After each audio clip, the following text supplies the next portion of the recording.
All right, if you're a cat person, you know this scene all too well.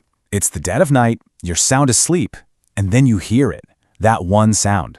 Well, today, we're going to decode those mysterious midnight meows and figure out how to get some peaceful nights back for both you and your furry friend. So picture this, you're completely passed out, cozy in your bed, and then out of nowhere, Yep, that one. That persistent can't-ignore-it meow that just slices right through the quiet. Sound familiar? Yeah, I thought so. If you've got a cat, you know exactly what I'm talking about. And look, it can be super frustrating, right? And confusing. But the thing is, it's also so common. Your cat isn't trying to drive you crazy, I promise. They're actually trying to tell you something. So in this explainer, we're going to do two things. First, we're going to figure out why our little buddies get so chatty when the sun goes down, and then we'll walk through some really simple, gentle ways to bring the peace back to your nights.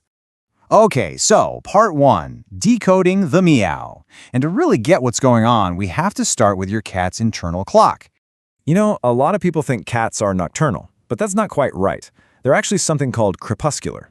It's a fancy word, but all it means is that their bodies are hardwired to be most active during twilight, so dawn and dusk.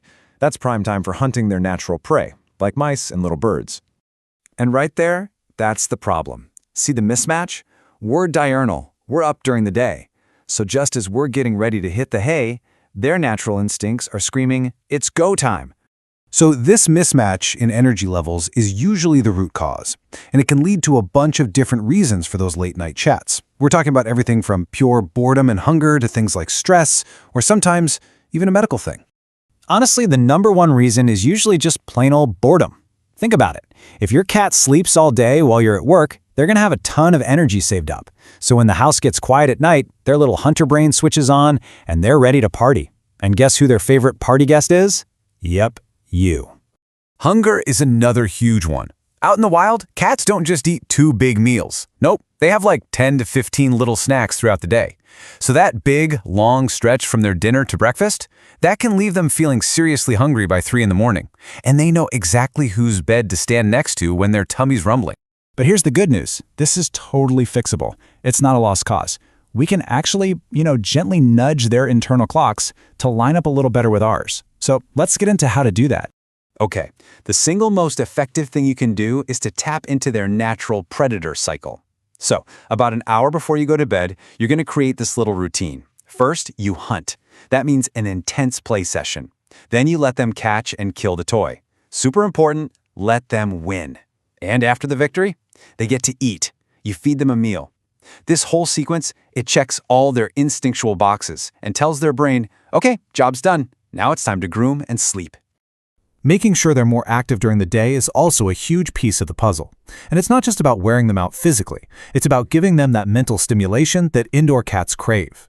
Things like puzzle feeders, cat trees for climbing, or even just setting up a bird feeder outside a window can keep their minds working so they're actually ready for some downtime at night. Now, this is really important to understand. There's a psychological trick at play here. If you, just once in a while, give in and get up to feed them or pet them at 3 a.m., you're accidentally training them that meowing works. It might take a while, but it works. It's a powerful principle called intermittent reinforcement. It's literally the same thing that makes slot machines so addictive. You don't win every time, but just knowing you might win keeps you pulling that lever. For your cat, the meowing is the lever, and you getting out of bed is the jackpot. And this isn't about being mean or cruel, not at all. It's about being consistent. You're teaching them a new set of rules. Nighttime is for sleeping, daytime is for all the fun stuff, play, food, cuddles. As long as you're meeting all their needs during the day, you're not really ignoring them at night, you're just gently teaching them the schedule. Okay, so while most of this is behavioral, we always have to remember to rule out any health issues. It's super important to know when that meow might be a sign of something more. And my first piece of advice is always this: check with your vet, especially if this is a brand new behavior or if it's changed suddenly.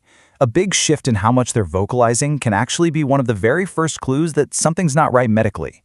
So here are a few red flags to watch for. 1. A sudden change. Was your cat always quiet and now they're yowling all night? That's a big one. 2. Age. If you have a senior cat, say 10 years or older, they can be at risk for things like cognitive dysfunction syndrome, which is kind of like dementia in people. It can be really disorienting for them.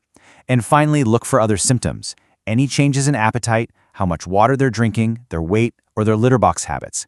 Any of those, paired with the meowing, definitely means it's time for a vet visit.